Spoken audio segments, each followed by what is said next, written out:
Good morning student.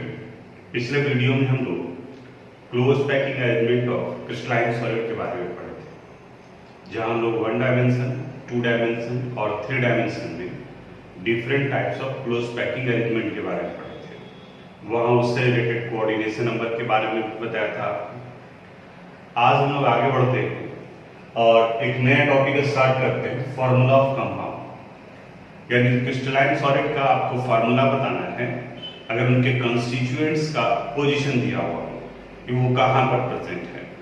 बिल्कुल एक एक करके सिंपल स्टेप्स से आगे बढ़ते हैं। ध्यान से आप देखोगे क्वेश्चन, फिर उसका कैसे बनाना है वो हम लोग बताएंगे। क्वेश्चन दिया हुआ है, in a close packing arrangement constituents A are present at all the corner. Constituents A are present at all the corner, while constituents B are present at all the face center. At all the face center. यानी A और B ये दो constituents हैं। A का position है all corner पर और B का पोजीशन है at all the face center. And you have to determine the formula of the crystalline solid.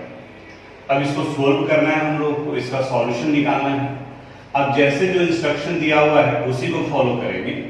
सिर्फ आपको ध्यान में ये रखना है जो लास्ट में बताया था आपको कि कॉर्नर का नंबर कितना होता है 8, बॉडी सेंटर का नंबर कितना होता है, बॉडी सेंटर का नंबर होता है 1, फेस सेंटर का नंबर होता है 6, एज सेंटर का नंबर होता है 12 और इस पे कंट्रीब्यूशन कितना होता है, कॉर्नर पे कंट्रीब्यूशन होता है 1/8, बॉडी सेंटर पर 1, फेस सेंटर पर 1/2 और एज सेंटर पर 1/4। ये वाले पॉइंट को आपको याद रखना होगा, ध्यान रखना होगा। और इसके बारे में हम लोग पिछले वीडियो में बात कर चुके हैं कि किस तरीके से 8 आया, कैसे ये 1/8 आया। अब यहां पर ए are present at all the corner, तो ए का नंबर निकालते हैं एट ऑल द कॉर्नर यानी 8 कॉर्नर पर, और हर एक कॉर्नर पर इनका कंट्रीब्यूशन कितना होता है 1/8। तो 8 इंटू 1/8 करेंगे तो वैल्यू कितना आ गया 1। B are present at all the face centre, तो यहां ऑल फेस सेंटर 6 और हर एक पर इनका कंट्रीब्यूशन कितना होता है 1/2, तो ये वैल्यू हो गया 3। यानी ए के टोटल नंबर ऑफ एटम्स आ गए 1, बी के टोटल नंबर ऑफ एटम्स आ गए 3। तब इस कंडीशन में इनका अगर फार्मूला लिखना हो तो ये फार्मूला हो जाएगा A1B3 या इसी को हम लोग AB3 भी कर सकते हैं। कॉम्प्लेक्सिटी बढ़ेगी, कंडीशन बढ़ेगा, एक एक करके जैसे जैसे आगे बढ़ते जाएंगे उस तरीके से। यहाँ हम लोग जो नंबर लिखते हैं वो फ्रैक्शन में नहीं आना चाहिए, वो हमेशा होल नंबर में होना चाहिए। अगर कोई वैल्यू फ्रैक्शन में आ रहा है तो किसी लोवेस्ट पॉसिबल नंबर से मल्टीप्लाई करोगे और इस नंबर से मल्टीप्लाई करेंगे वो पूरे को मल्टीप्लाई होगा। आगे कुछ एग्जांपल्स आएगा तो उसमें डिस्कस करेंगे। ये फर्स्ट क्वेश्चन था, इसको आप नोट कीजिएगा। उसी तरह से सेकंड क्वेश्चन में कह रहा है if constituents A are present at all the corners as well as body centre, यानी कि सारे कॉर्नर पर भी प्रेजेंट हैं और सारे बॉडी सेंटर पर भी। While B is present half of the face center, यानी कि सारे फेस सेंटर के हाफ पोजीशन पर B प्रेजेंट है, तो आपको फार्मूला निकालना है। अब फिर उसी अनुसार से A कहां कहां पे प्रेजेंट है, ऑल कॉर्नर, तो ऑल कॉर्नर पर हो गया 8 इंटू 1/8 प्लस बॉडी सेंटर, तो टोटल बॉडी सेंटर है 1 और कंट्रीब्यूशन होता है 1 इंटू 1, तो 8 इंटू 1/8 प्लस 1 इंटू 1 यानी 1 प्लस 1 इनका वैल्यू आ गया 2। अब बी का निकालते हैं, हाफ ऑफ फेस सेंटर, तो टोटल फेस सेंटर है 6 लेकिन बी कहां प्रेजेंट है half of the face centre. यही हमने समझना। अब कंडीशन शुरू हो गया, सारे फेस सेंटर पर नहीं, half of the face centre पर, तो जहां 6 है उसकी जगह पर लिखना होगा 3 इंटू 1/2। अब ये वैल्यू आ गया 3/2। अब अभी बताया कि फ्रैक्शन में नहीं होना है, सबको होल नंबर में कन्वर्ट करो, तो यहां ये 3/2 है तो होल नंबर में कन्वर्ट करने के लिए इसे भी 2 से मल्टीप्लाई करेंगे और इसे भी 2 से। अगर कोई और रहता, सी और डी रहता, तो उसको दूसरे हिसाब से मल्टीप्लाई करते। तो ये वैल्यू हो गया 4 और ये वैल्यू हो गया 3, 2 कैंसिल हो गया, यानी फॉर्मूला आ गया A4G3। क्वेश्चन को ध्यान से फिर से रिपीट करके आप देखोगे, जरूरत पड़ेगा तो। आगे बढ़ते हैं थर्ड क्वेश्चन की तरफ। In a close packing arrangement constituents A are present at all the corner, A are present at all the corner, सारे कॉर्नर पे प्रेजेंट है। B is present inside the body center, B body centre पे है, and C is present at all the face center, सारे face centre पर। अब ये तीन आ गए कंस्टिट्यूएंट्स, अब इनका निकालते हैं number. A are present at all the corner, तो 8 into 1/8, ये वैल्यू हो गया 1।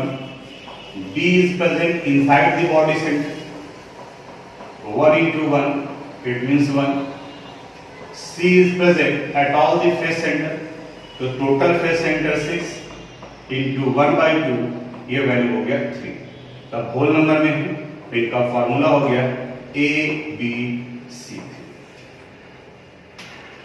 अब धीरे धीरे समझ में आ रहा होगा कि किस तरीके से निकालना है। कुछ और क्वेश्चन बनाते हैं हम। In a close packing arrangement constituents A are present at 6 corners, ये सिर्फ 6 कॉर्नर पर है। Constituents B are present at body centre as well as 2 face centre, body centre पर भी है और 2 फेस सेंटर पर है। Constituent C are present at rest corner, यानी कि जितना बचा हुआ है वो rest corner plus rest face centre पर। यहां रेस्ट कॉर्नर और रेस्ट फेस सेंटर, यानी कि जो बचा हुआ रह गया जहां दूसरे कंस्टिट्यूएंट है उनके अलावा। अब निकालते हैं। ए कहां प्रेजेंट है? 6 कॉर्नर पर, तो इनका वैल्यू आ गया 6 into 1/8, इट मींस 3/4। बी कहां प्रेजेंट है? Body centre plus 2 face centre, तो बॉडी सेंटर के लिए हो गया 1 into 1 एंड 2 फेस सेंटर, तो यहां 2 और फेस सेंटर पे कंट्रीब्यूशन कितना होता है? 1/2 का, तो यहां 1/2 की। अब ये देखो वैल्यू कितना हो गया 1 और ये भी 1, 1 and 1 2। C are present rest corner, तो देखो 8 कॉर्नर में से 6 कॉर्नर पर A प्रेजेंट है, तो बचा हुआ रह गया 2 into 1/8 plus rest face centre. Total face centre 6 है, जिसमें से 2 फेस सेंटर पर B है, तो ये कितना बचा हुआ है? तो 4 into 1/2, 2 into 1/8, ये वैल्यू आ गया 1/4 और 4 into 1/2, ये वैल्यू आ गया 2। अब एलसीएम निकालेंगे, तो यहां पर 4 2 जा 8 एंड 1 9/4। अब ये फ्रैक्शन में है, होल नंबर में कन्वर्ट करना है इसको। देखो यहां 4 है, यहां भी 4 है, तो सबको हम 4 से मल्टीप्लाई कर देंगे। जो भी मल्टीप्लाई करेंगे वो सब के लिए करेंगे। तो यहां ये 4 कैंसिल हो गया, वैल्यू आ गया 3।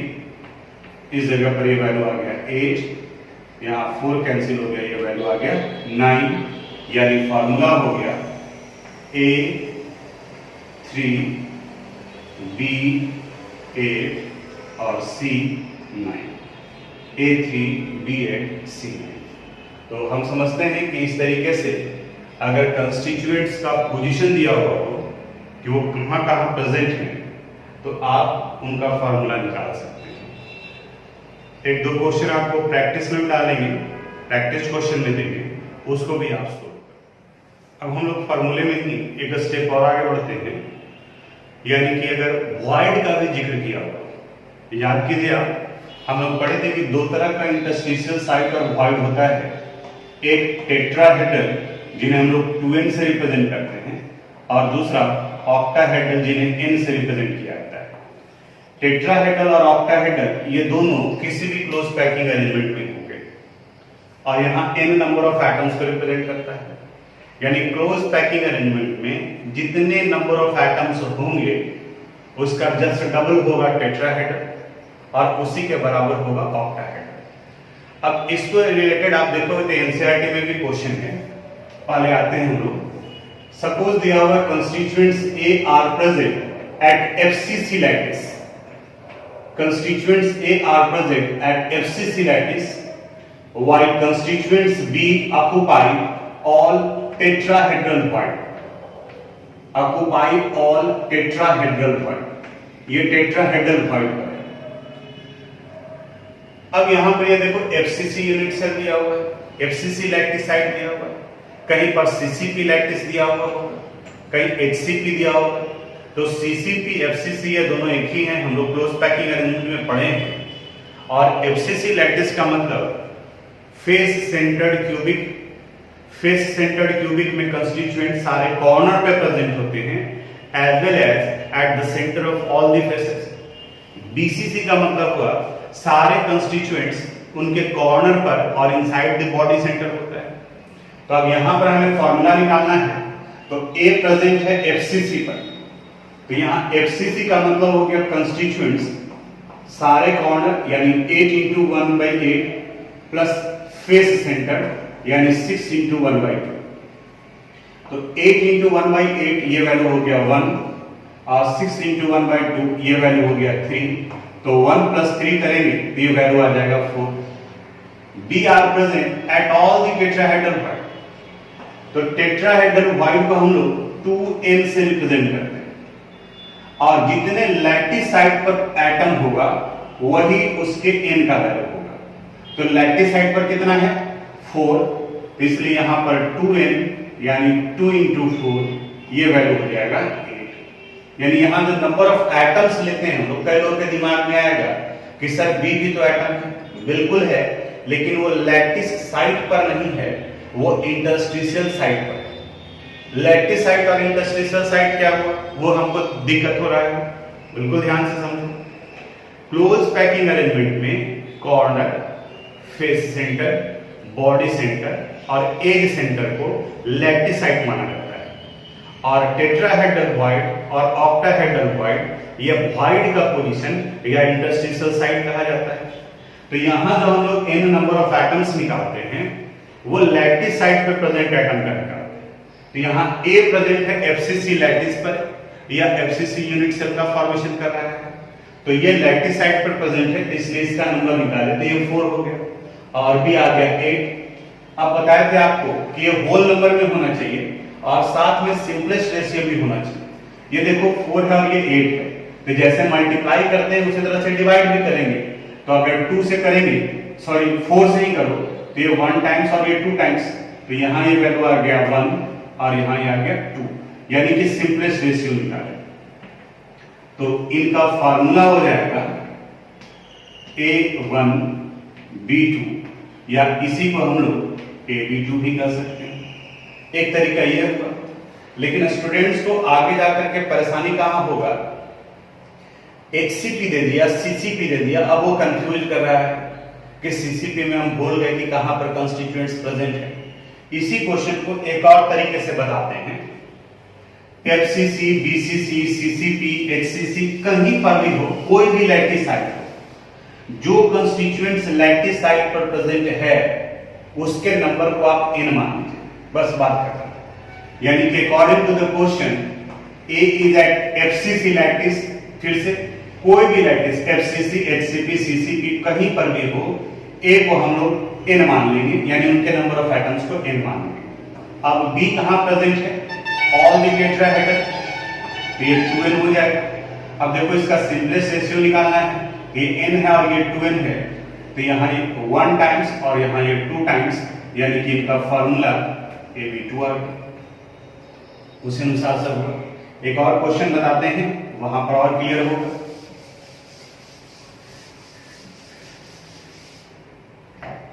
Constituents A occupy CCP lattice.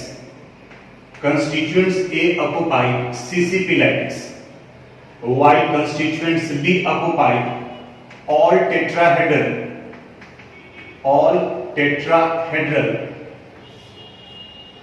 and octahedral part, यानी वो टेट्राहेड्रल पर भी है और ऑक्टाहेड्रल पर भी है।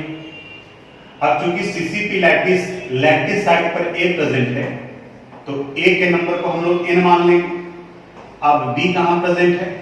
ऑल टेट्राहेड्रल, तो टेट्राहेड्रल को 2n से रिप्रेजेंट करते हैं एंड ऑल ऑक्टाहेड्रल यानी कि n से, तो अब ये वैल्यू हो जाएगा 2n plus n, it means 3n।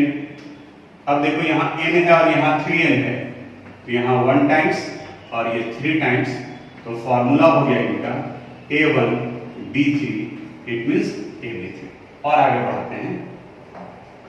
अगर करें constituents A occupy CCP lattice while constituents B occupy 2/3 of tetrahedral, 2/3 यानी टेट्राहेड्रल के 2/3 पार्ट पर ये प्रेजेंट है। तब इनका फार्मूला निकालना है, तो कंस्टिट्यूएंट्स A लैटिस साइड पर है इसलिए इसका n हो गया और B 2/3 ऑफ टेट्राहेड्रल यानी 2/3 into 2n।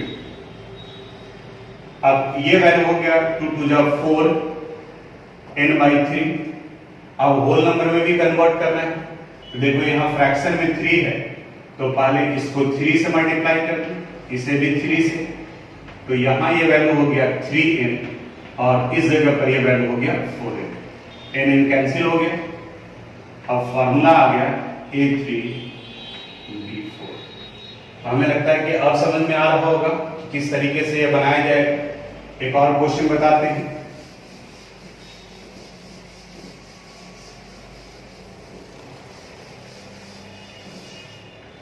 Constituent A occupies CCP lattice while constituents B are present half of the tetrahedral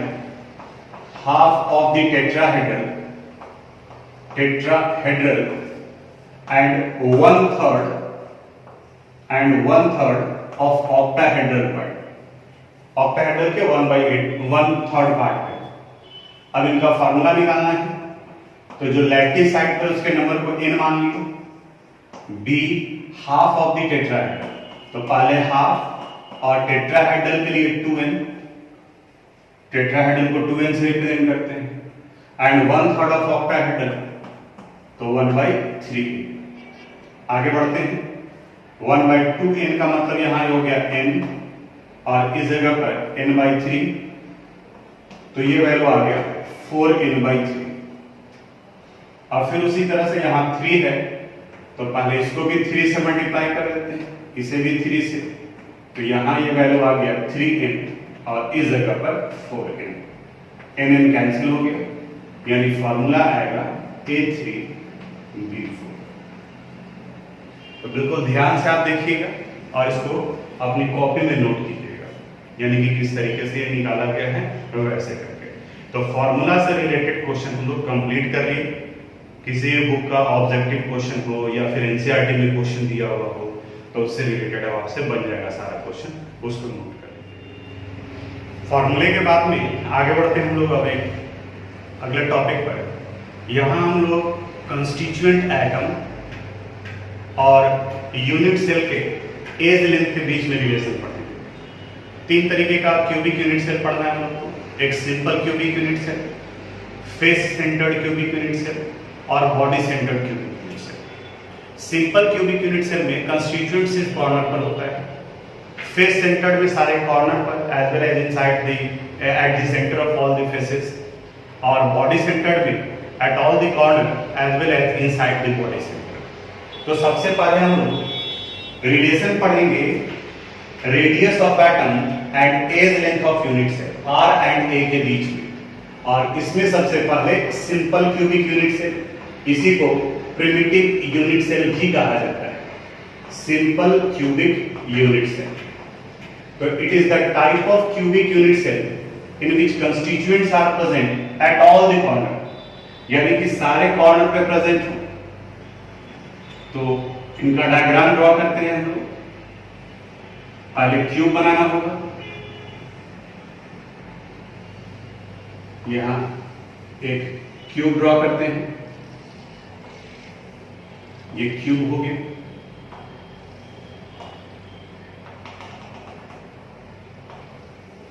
ऐसे भी कर दिए।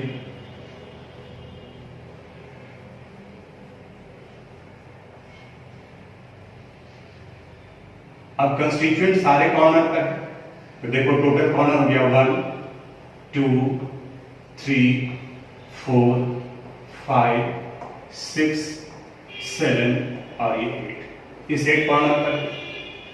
अब क्लोज पैकिंग अरेंजमेंट है, तो क्लोज पैकिंग अरेंजमेंट का मतलब हुआ ये एटम एक दूसरे को क्लोजली टच कर रहा है, तभी तो सॉलिड होगा। यानी अगर इनका रियल व्यू देखा जाए तो इसके सिर्फ आगे वाले पार्ट का फ्रंट व्यू का डायग्राम हम लोग बनाए, तो ये कुछ इस तरीके से दिखेगा। यहां ये इसका क्यूब का फ्रंट पार्ट है, यहां पर मेन डायग्राम समझना है, बाकी मैथ तो आपका अंडर 10th क्लास का है। 4 कॉर्नर है 1 2 3 4 और सारे 4 कॉर्नर पर कंस्टिट्यूएंट्स प्रेजेंट हैं। तो यहां पर इस तरीके से ये होगा।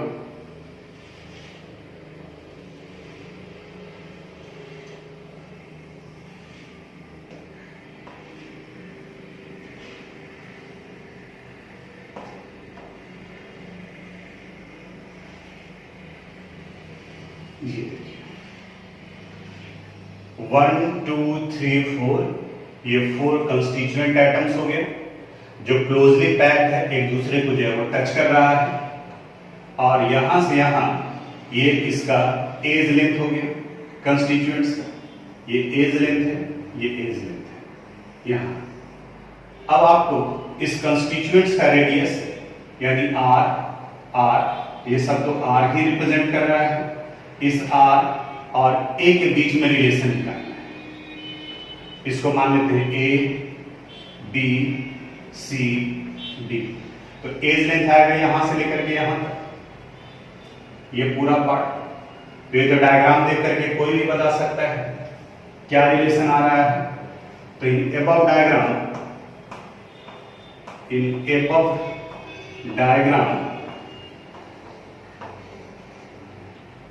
ए B is equal to a, यानी एज लेंथ के बराबर हो।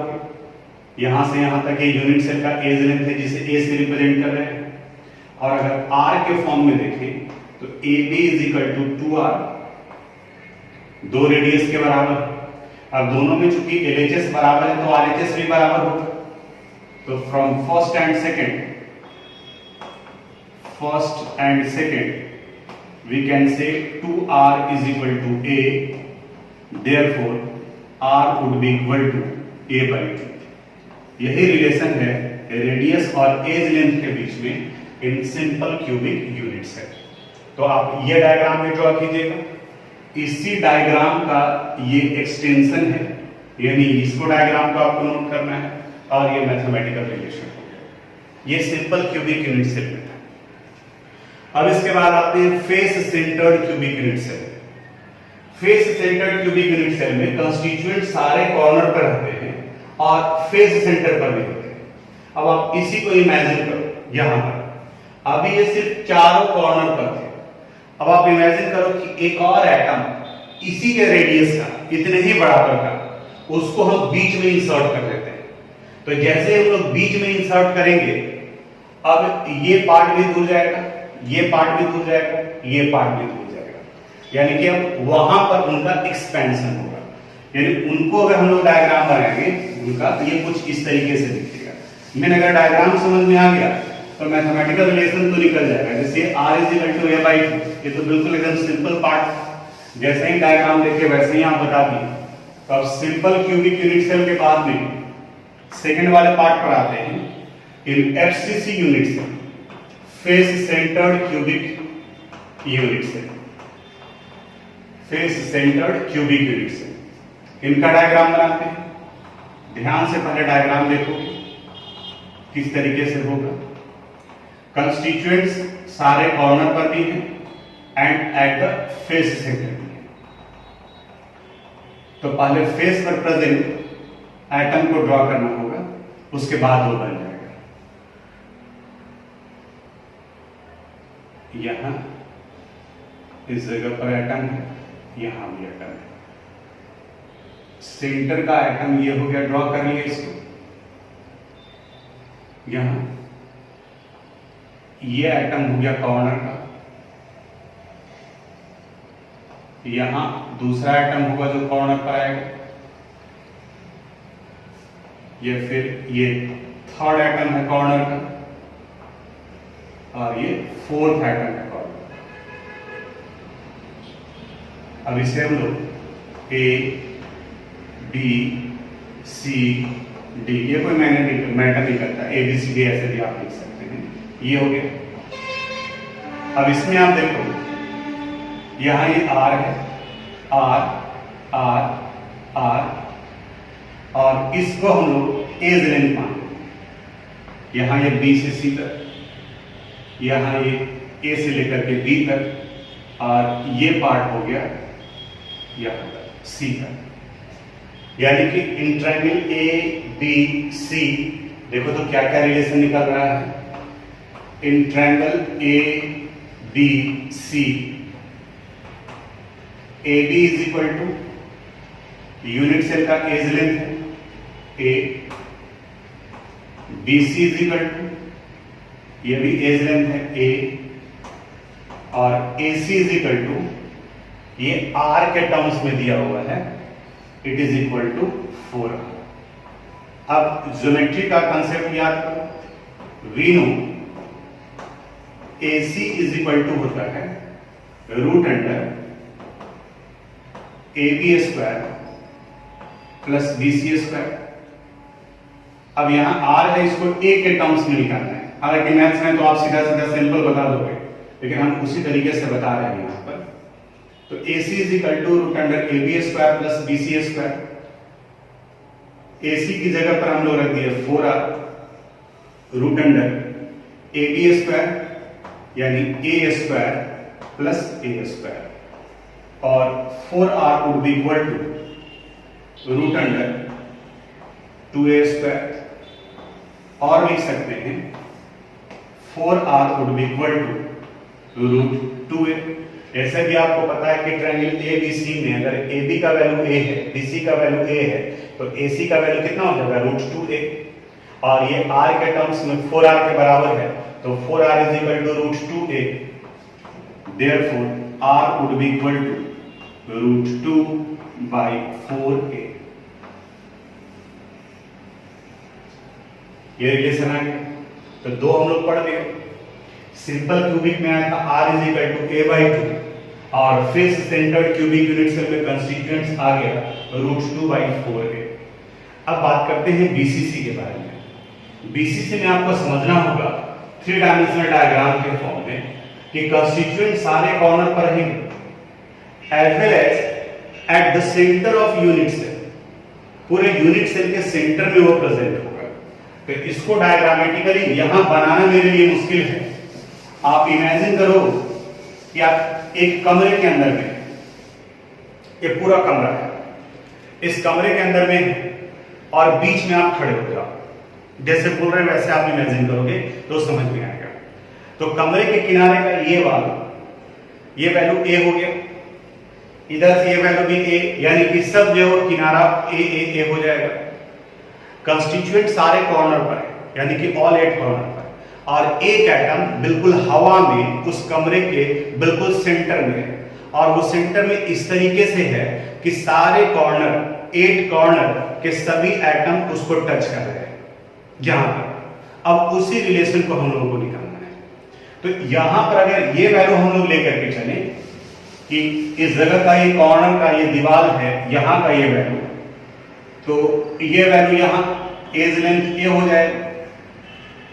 फिर बीच में यहां निकालना है, तो सीलिंग का एक कॉर्नर से लेकर के दूसरे कॉर्नर का डायगोनल सीलिंग को लेकर के चलो, तो वहां वो डायगोनल सीलिंग को लेकर के चलते हैं, तो इस जगह पर ये वैल्यू रूट 2a हो जाएगा। और फिर वहां से इस बॉटम तक के, जैसे बता रहे हैं वैसे इमेजिन करोगे। आप कमरे में हैं, इस जगह पर इस कमरे के कॉर्नर का एक हो गया एटम, यहां से यहां ये एज लेंथ यानी ए वैल्यू हो गया। इस सीलिंग से लेकर के दूसरे कॉर्नर के उस सीलिंग तक डायगोनल सीलिंग, वो वैल्यू हो गया √2a। और अब जो तीसरा लाइन खींचेंगे वो सीलिंग का कॉर्नर, और वहां से एक लाइन आएगा इस बॉटम के कॉर्नर तक इस तरीके से।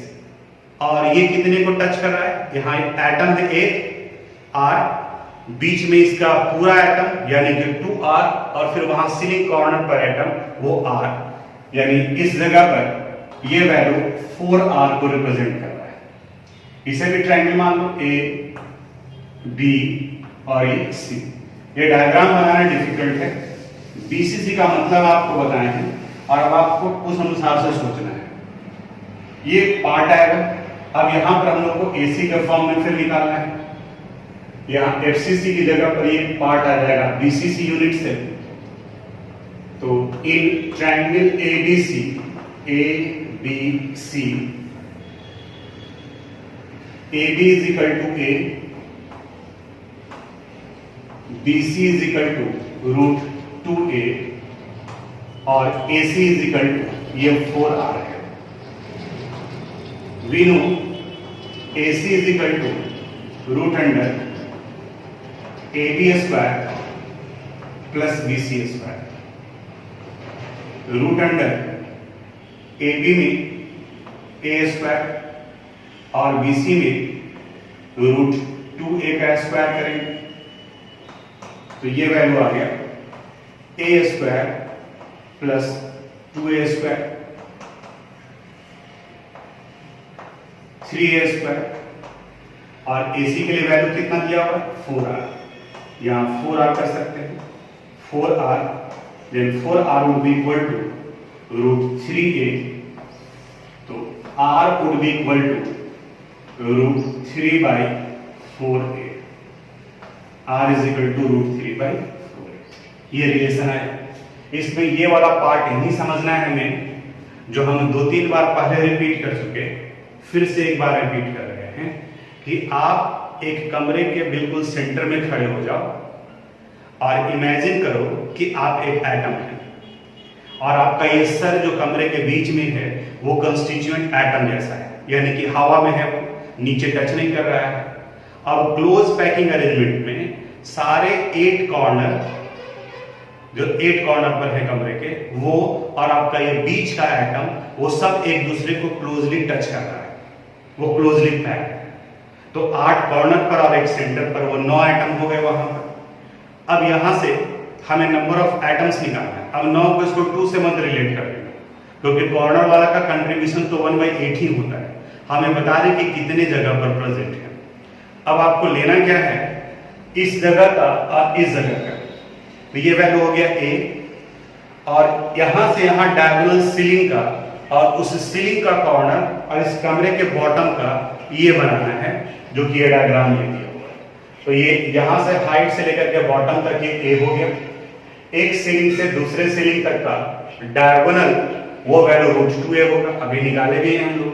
और अब इस सीलिंग का डायगोनल और ये कमरे के बॉटम का यहाँ का ये कॉर्नर ये मिलेगा तो ये 4R के बराबर है, क्योंकि यहाँ पर भी एक एटम है, यहाँ पर एक एटम है और एक सेंटर में एटम है जो टच कर रहा है। मैथमेटिकली प्रूफ करने के लिए देता है और ये वैल्यू हमको याद रखना है। R is equal to √3/4। तो सिंपल क्यूबिक में वैल्यू कितना आता है? R is equal to a/2। FCC में कितना आएगा? R is equal to √2/4a। और BCC में कितना आएगा? R is equal to √3/4a। इनका यूज आगे हम लोग न्यूमेरिकल में करेंगे। इसके बाद डेरिवेशन में और है, पैकिंग एफिशिएंसी है, डेंसिटी ऑफ यूनिट सेल है। तो थोड़ा सा बुक आप उसको देखिएगा। आज यहीं तक जितना दिए हैं उसको डायग्राम बना करके आप अपनी कॉपी में नोट करें।